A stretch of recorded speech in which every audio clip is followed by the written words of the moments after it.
बाबा साहब आम्बेडकर का संविधान ही चलेगा, ये मोदी का फैसला है।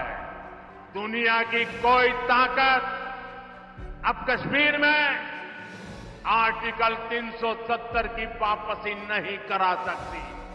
कांग्रेस और अघाड़ी वाले लोग अब महिलाओं को किस तरह गाली देने पर उतर आए हैं। अलग अलग जातियों में टूटने से आप सोचिए कमजोर हो जाएंगे कि नहीं हो जाएंगे। इसलिए मैं कहता हूं, एक है तो सेफ है, एक है तो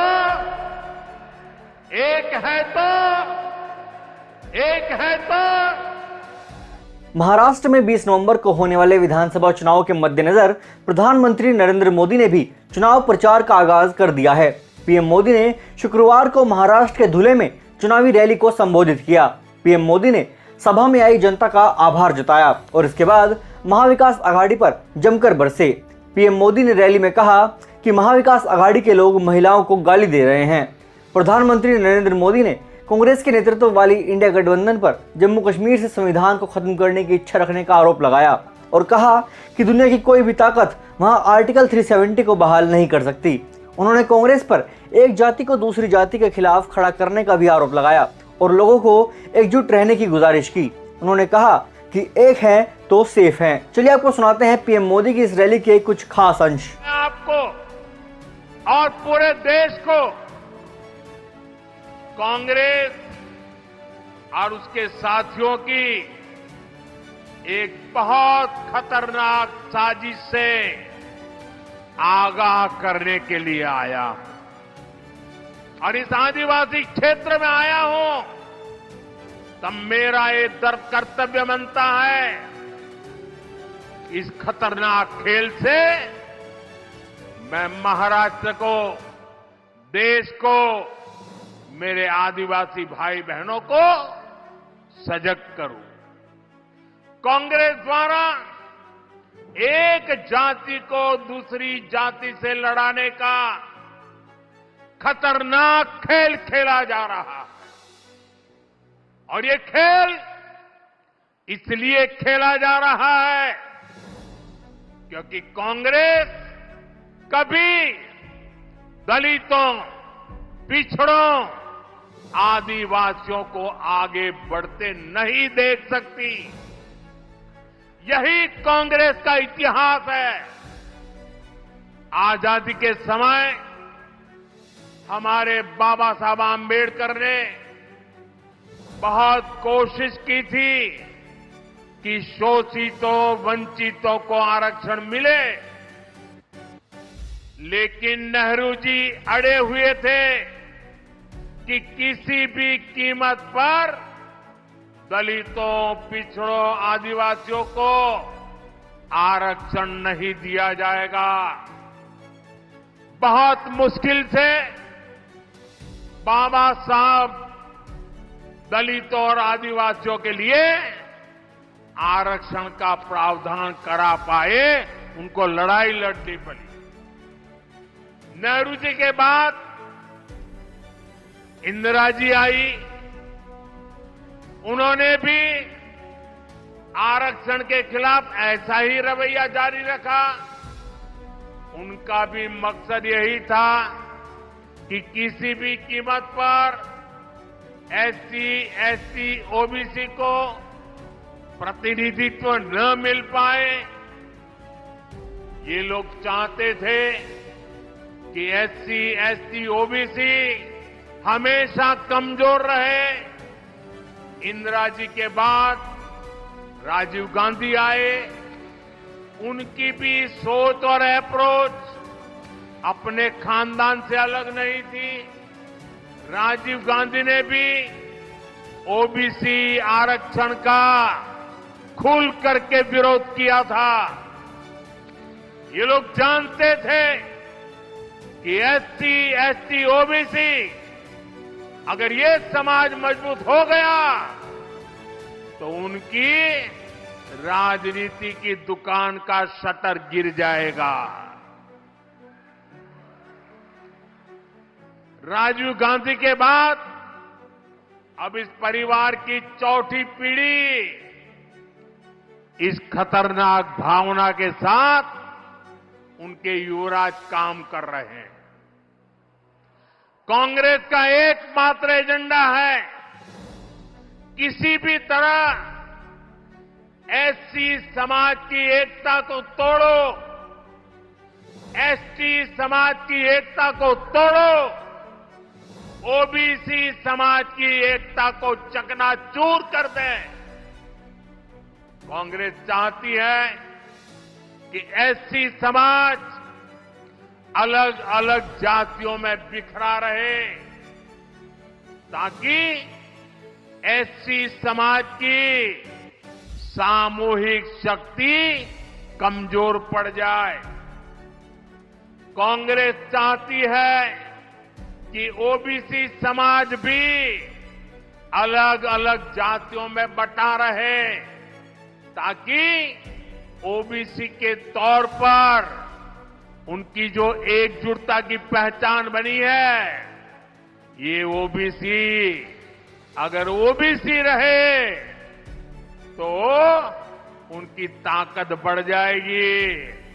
ये ताकत न बढ़े इसलिए ओबीसी समाज को भी जातियों में बिखेर दो, इसलिए वो ओबीसी को भी अलग अलग जातियों में बांटने का खेल कर रही है।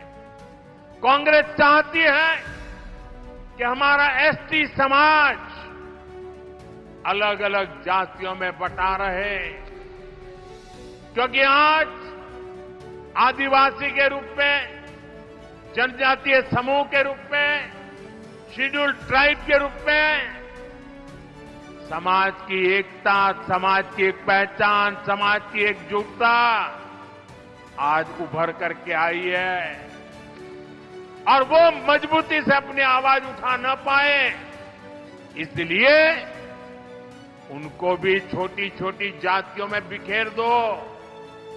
कांग्रेस का एजेंडा है कि देश भर की आदिवासी जातियां आपस में लड़ती रहें, उनकी सामूहिक आदिवासी ताकत खत्म हो जाए।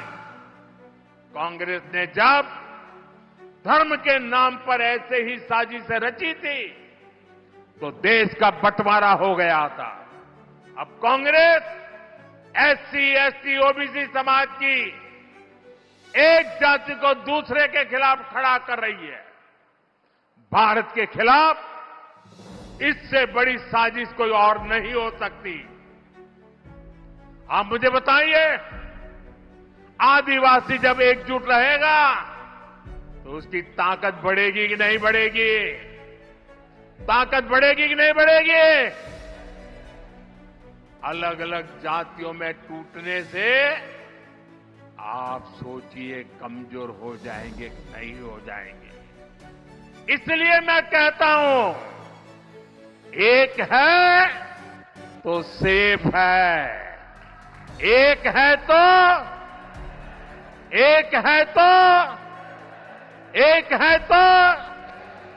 हमें एकजुट रहकर कांग्रेस के खतरनाक खेल को नाकाम करना है और विकास के रास्ते पर आगे बढ़ते रहना है। इस महाराष्ट्र विकसित भारत के लिए हमारी बहनों बेटियों का जीवन आसान बनाना, उन्हें सशक्त करना बहुत जरूरी है। जब महिलाएं आगे बढ़ती हैं तो पूरा समाज तेजी से प्रगति करता है। इसलिए पिछले 10 वर्षों में केंद्र सरकार ने महिलाओं को केंद्र में रखकर अनेक बड़े बड़े फैसले लिए हैं और इसलिए महाराष्ट्र के हर महिला को इन अगाड़ी वालों से सतर्क रहना है। ये लोग कभी नारी शक्ति को सशक्त होते नहीं देख सकते। पूरा महाराष्ट्र देख रहा है। कांग्रेस और आघाड़ी वाले लोग अब महिलाओं को किस तरह गाली देने पर उतर आए हैं। कैसी कैसी अभद्र भाषा, कैसे कैसे कमेंट, महिलाओं को नीचा दिखाने की कोशिश। महाराष्ट्र की कोई माता बहन कभी भी अघाड़ी वालों के इस कृत्य को माफ नहीं कर सकती।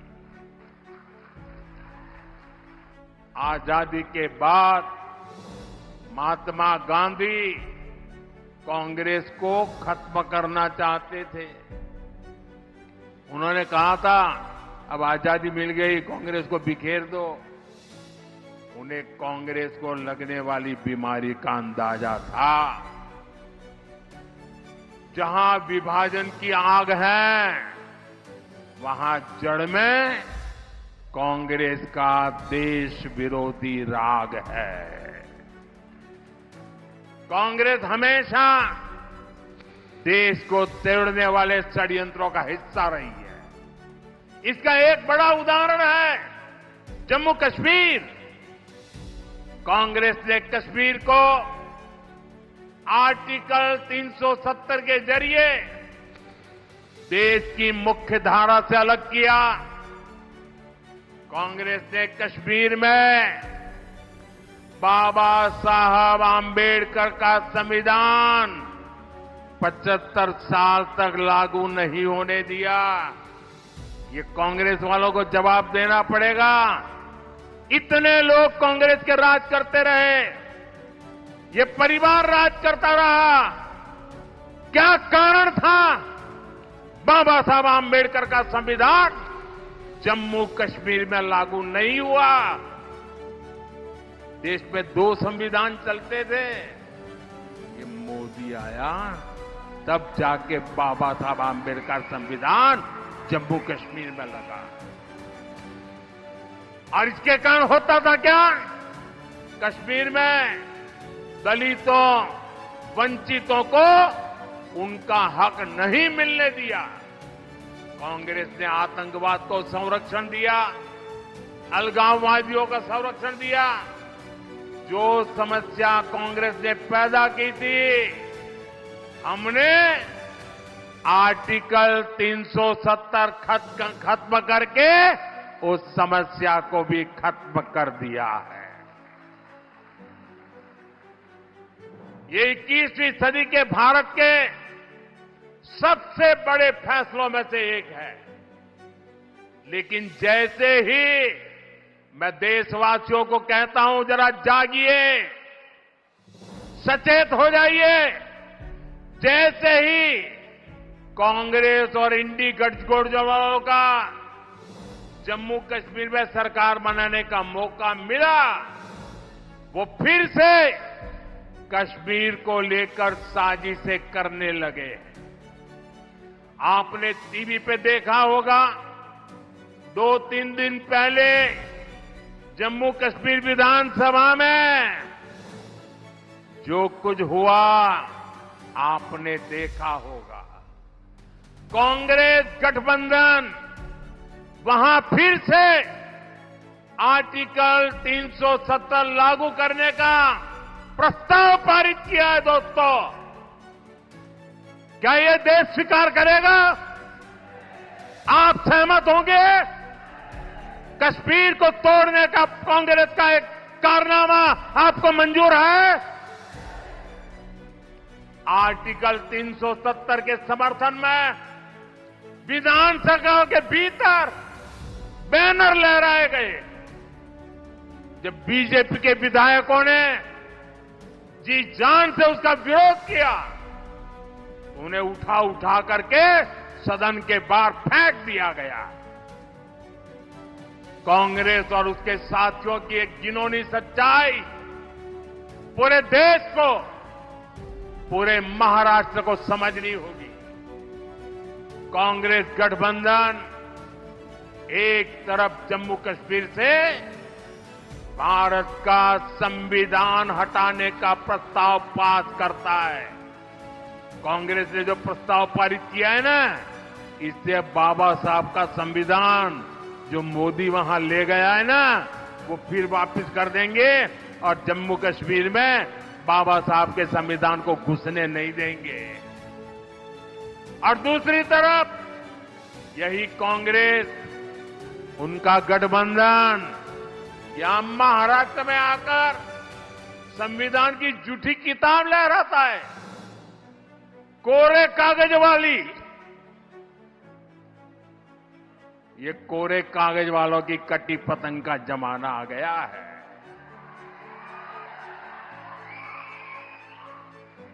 कांग्रेस गठबंधन एक तरफ जम्मू कश्मीर में दलितों को मिला अधिकार छीनने का प्रस्ताव पास करता है, वहीं दूसरी तरफ महाराष्ट्र में दलितों के अधिकार के नाम पर झूठ फैलाना, गुमराह करना, उनको भड़काने का काम कर रही है।